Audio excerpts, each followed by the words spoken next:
les amis, bienvenue dans cette nouvelle vidéo. Aujourd'hui, j'avais envie de tester un concept que j'ai vu il y a un moment sur la chaîne de Rêve ta vie en lecteur. C'est un concept un petit peu différent de ce que j'ai pu voir parce que je crois que c'est que chez elle que je l'ai vu. Et voilà, j'avais très envie de le reprendre et de tester à mon tour. Le principe, il est simple. On a une roue des émotions. On la lance et il y a une émotion qui en sort et à cette émotion on va lier un livre, on va présenter un livre qui nous a fait ressentir l'émotion en question. Alors le but ça va être que j'essaie de vous présenter des livres que j'ai pas forcément présentés récemment sur la chaîne, essayer de vous montrer des choses un petit peu différentes, des livres que je n'ai peut-être jamais abordés sur la chaîne, on verra si l'occasion se présente, mais voilà, j'avais envie de tester et on va voir ce que ça va donner. J'ai l'impression que ça va être quand même assez compliqué, mais on va tenter. Du coup, je me munis de mon petit téléphone et c'est parti pour lancer la roue et avoir une première émotion. Alors, démarrer, faire tourner. Une petite musique bien sympathique, ou très chiante plutôt. Et la première émotion, c'est Heartbroken, donc un livre qui m'a brisé le cœur. Il y en a plutôt pas mal que je pourrais mettre dans cette catégorie. Qu'est-ce que je vais vous présenter? Alors, c'est un livre que je vous ai déjà présenté sur la chaîne, mais il y a très longtemps, et c'est clairement un livre qui manque de hype et qui est pas du tout connu parce que je l'ai quasiment pas vu passer sur les réseaux sociaux, voire jamais, juste une fois en book haul chez une anglophone, ce qui m'a donné envie de l'acheter, et une autre fois une personne qui m'a dit l'avoir lu suite à mon avis, donc c'est vraiment les deux seules fois que je les ai vus passer sur les réseaux sociaux. Il s'agit de The Blackbird Girl de Anne Blankman, et vraiment ce livre m'a brisé le cœur parce que les thèmes abordés sont hyper durs et j'étais hyper attachée à cette jeune fille qu'on va suivre et dont l'histoire démarre la nuit où Tchernobyl a explosé. Voilà, on part sur un événement quand même assez dramatique et ce qui s'ensuit ne l'est pas forcément non plus, même si en soi il y a quand même un beau message et beaucoup d'espoir aussi dans ce livre d'une certaine façon, mais il y a aussi beaucoup de choses qui sont tristes, qui sont dures à lire. C'est un middle grade, donc c'est un livre qui est pour les 9 ans et plus, c'est noté. Mais j'ai trouvé quand même qu'il y avait énormément de thèmes abordés, pas faciles. D'ailleurs, il y a des trigger warnings, je crois qu'ils sont à la fin ou au début du livre, bref, je sais plus, mais il y a des trigger warnings. Et il y a aussi notamment un petit message sur qui appeler en cas d'abus sur enfant, parce que c'est un des thèmes abordés. Donc on va avoir tout ce qu'il y a autour de Tchernobyl, on va avoir tout ce qu'il y a autour de l'abus pour enfants, on va aussi avoir toute une partie sur l'antisémitisme parce que notre personnage principal est juive. On va aussi avoir une partie sur la Seconde Guerre mondiale puisqu'en parallèle on va aussi suivre la vie de la grand-mère de la jeune fille qu'on suit principalement au moment de la Seconde Guerre mondiale quoi. Donc forcément une personne juive pendant la Seconde Guerre mondiale, on se doute que tout ne va pas être rose. Je me rappelle avoir posté énormément au moment de ma lecture sur Instagram en story parce que il y avait beaucoup de phrases qui m'ont à la fois choquée, bouleversée, touchée. Vraiment, il y a tout un ensemble d'émotions dans cette lecture. J'ai vraiment adoré et j'ai été brisée plus d'une fois par certaines répliques, certains événements, parce que ça m'a touchée vraiment en plein cœur. Donc vraiment une histoire que je recommande si jamais vous pouvez lire en anglais, parce que malheureusement il n'a pas été traduit. Pourtant j'aimerais parce que vraiment c'est une pépite. On passe donc maintenant à l'émotion suivante.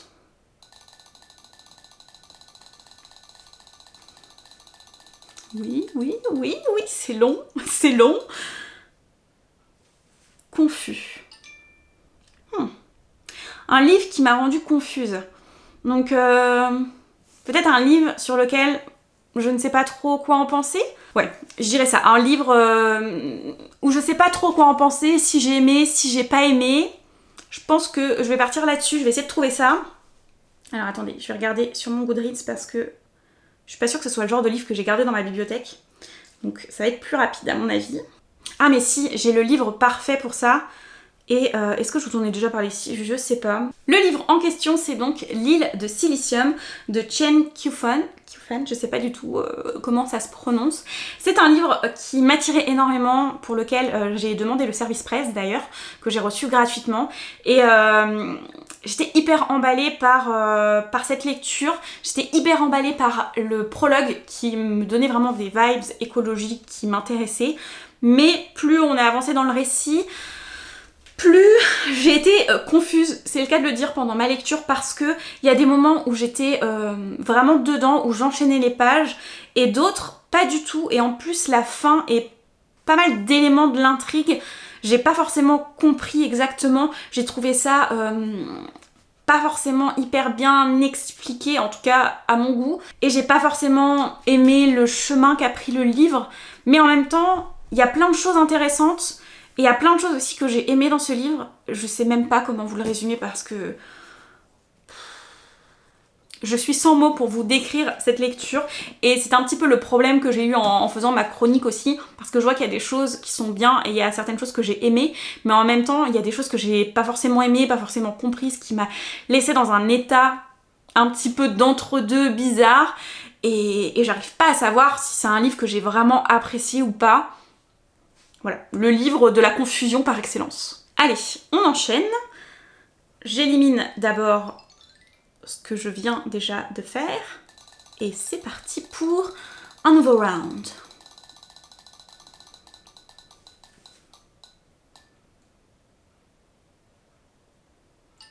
Un livre qui m'a rendu interested, pour lequel j'ai été intéressée. Je pense en vrai que je l'ai... Alors j'ai pas le livre avec moi, parce que je l'ai prêté à mon père, mais c'est... c'est quoi déjà le titre? Il faut que je retrouve. Alors le titre c'est Unorthodox, comment j'ai fait scandale en rejetant mes origines, écrit par Deborah Feldman. C'est ses mémoires, donc elle nous explique un petit peu sa vie et ce qui s'est passé quand elle vivait dans cette communauté juive unorthodoxe à New York. Et c'était hyper intéressant, hyper enrichissant parce que c'était une communauté que je connaissais pas du tout. Et j'en ai appris beaucoup plus donc grâce à ce livre, grâce à ses mémoires, grâce à toutes les descriptions qu'elle nous en fait. C'est une communauté avec vraiment une façon de vivre très différente de la nôtre, et ça apportait un certain décalage pendant la lecture qui était parfois un petit peu bizarre parce qu'il y avait certains événements qu'on n'a pas du tout vécu de la même façon parce que eux sont un petit peu... j'allais dire dans leur bulle, mais je sais pas si c'est les bons termes, mais en tout cas voilà, ils sont entre eux et ils s'ouvrent pas forcément au reste du monde. Et quand il y a par exemple l'attentat du 11 septembre qui survient, et très peu de gens comprennent ce qui se passe. Voilà, ça donne un certain décalage et j'ai trouvé ça hyper intéressant parce que je connaissais pas du tout. Il y a une série qui a été adaptée qui s'appelle Unorthodox, qui est disponible sur Netflix. Alors c'est pas une adaptation, c'est plutôt une inspiration, j'ai envie de dire, parce que la première partie de la série est plutôt adaptée, on va dire, du livre. Il y a beaucoup de choses qui sont prises du livre, mais il y a toute une partie aussi qui est totalement inventée par rapport aux mémoires parce qu'elle n'en parle pas du tout. En fait, le mémoire s'arrête au moment où elle quitte la communauté et on n'a pas le après, alors que dans la série, il y a aussi le après et il y a toute une histoire sur le après aussi, et je pense que ça, c'est totalement inventé, donc voilà. On passe à l'émotion suivante. Let's go. Allez, on s'enjaille.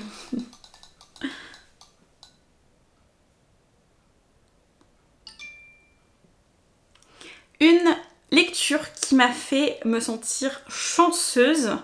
Alors là, j'en ai un, mais je vous avouerai que c'est un livre pour lequel je vous en ai déjà parlé plein de fois, puisque j'ai envie de vous dire du Becky Chambers et notamment un psaume pour les recyclés sauvages, parce que c'était le premier respect que j'ai reçu. Est-ce que je vais vous montrer celui-ci ? Vite fait alors, vite fait ou pas ? C'était donc le premier respect que j'ai reçu, donc rien que pour ça je me suis sentie hyper chanceuse, d'autant plus que je l'ai reçu en avance par rapport à la date de sortie. Donc voilà, j'étais ultra contente de pouvoir le recevoir en avant-première, surtout que c'est mon autrice préférée, donc voilà, je me suis sentie hyper joyeuse avec ce livre. Je vous refais pas le résumé, je pense que j'en ai beaucoup trop parlé ici, mais si vous avez envie d'une lecture doudou, je vous le conseille. Je vais essayer de trouver quand même une autre lecture, je pense, parce que c'est un peu triché. J'ai envie de vous montrer des livres un petit peu différents. Donc je vais essayer de trouver une autre lecture. J'ai pas trouvé, tant pis. On va se contenter de Becky Chambers. Je pense que c'est vraiment le livre auquel, de toute façon, j'ai pensé directement. Donc tant pis si c'est un livre que j'ai déjà parlé et que je vous rabâche les oreilles avec. Vous m'excuserez, j'espère. Et on va faire une dernière petite émotion. Allez, une dernière pour la route. Let's go. La gêne absolue, je ne sais pas quoi faire. un livre qui m'a fait rager. Ok, j'ai trouvé, ça n'a pas été très difficile. Il s'agit de ça, de Stephen King. Alors, j'ai pris les 2 tomes parce qu'en VO, en fait, c'est un seul et unique tome. Et moi, je l'ai lu de cette façon. J'ai vraiment lu les 2 à la suite pour le lire dans son intégralité. Et c'est surtout dans la partie 2 que j'ai ragé.